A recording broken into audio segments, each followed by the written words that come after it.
अब कौन सी नई वैक्सीन भारत आने वाली है? वैक्सीन की डोज आपकी जिंदगी को कितना सुरक्षित कर देगी? किन किन देशों के यात्रियों को यूएई ने फिलहाल किया बैन? देखते हैं टॉप 9 कोरोना से जंग। देश में जल्द ही जॉनसन एंड जॉनसन की कोरोना वैक्सीन भी उपलब्ध होगी। नीति आयोग के सदस्य डॉक्टर वीके पॉल ने कहा कि जॉनसन एंड जॉनसन की एक खुराक वाली वैक्सीन को लेकर कंपनी से बातचीत चल रही है। फिलहाल उनकी वैक्सीन का उत्पादन बाहर हो रहा है। योजना के अनुसार आगे इस वैक्सीन का उत्पादन भी हैदराबाद स्थित फर्म में किया जाएगा। गर्भवती महिलाएं भी अब कोरोना वैक्सीन लगवा सकेंगी। स्वास्थ्य मंत्रालय ने टीकाकरण पर बनी टेक्निकल सलाहकार समिति की इस बारे में तैयार रिपोर्ट को मंजूरी दे दी है। गर्भवती महिलाओं को वैक्सीन लेने के साथ साथ क्या कुछ ख्याल रखना है, इसकी पूरी गाइडलाइन राज्यों और केंद्र शासित प्रदेशों को दी गई है।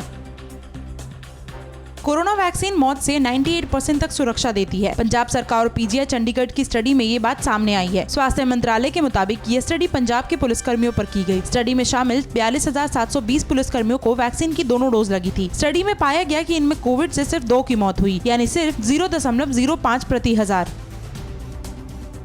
नीति आयोग के सदस्य डॉक्टर वीके पॉल ने कहा कि पुलिसकर्मी हाई रिस्क ग्रुप में है और उनमें की गई स्टडी ने दिखाया है कि वैक्सीन की एक डोज मौत से 92% तक प्रोटेक्शन देती है और दोनों डोज 98%। उन्होंने कहा कि इस तरह का डेटा कई स्टडी से सामने आया है कि वैक्सीन लगाने से गंभीर बीमारी से प्रोटेक्शन मिलता है। बीमारी हो भी तो उसके गंभीर होने के चांस बेहद कम हो जाते हैं।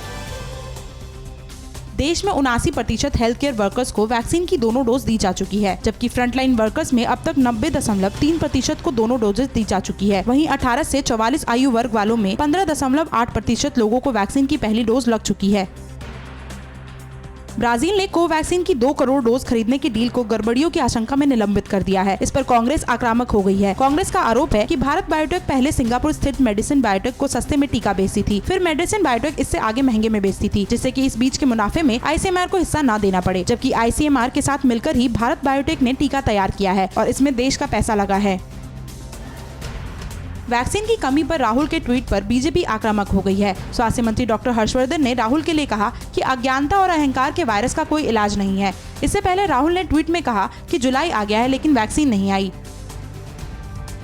यूपी को अनलॉक करने की दिशा में राज्य सरकार ने एक और कदम आगे बढ़ाया है। प्रदेश के मल्टीप्लेक्स, सिनेमाघरों, जिम, स्पोर्ट्स स्टेडियमों को 5 जुलाई से खोल दिया जाएगा।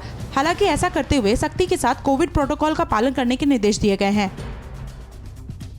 कोरोना संक्रमण से बचने के लिए यूएई ने 14 देशों से यात्रियों के अपने यहां आने से रोक दिया है। इनमें भारत और पाकिस्तान भी शामिल है। जिन देशों से यूएई में एंट्री रोकी गई है उनमें बांग्लादेश, नेपाल और श्रीलंका भी शामिल है। यूएई ने इससे पहले भी भारत समेत कुछ देशों के यात्रियों के आने पर रोक लगाई थी, लेकिन संक्रमण कम होने पर इस रोक को हटा लिया था। अड़ी सोमवार से शुक्रवार शाम 6 बजे सिर्फ TV9 भारतवर्ष पर।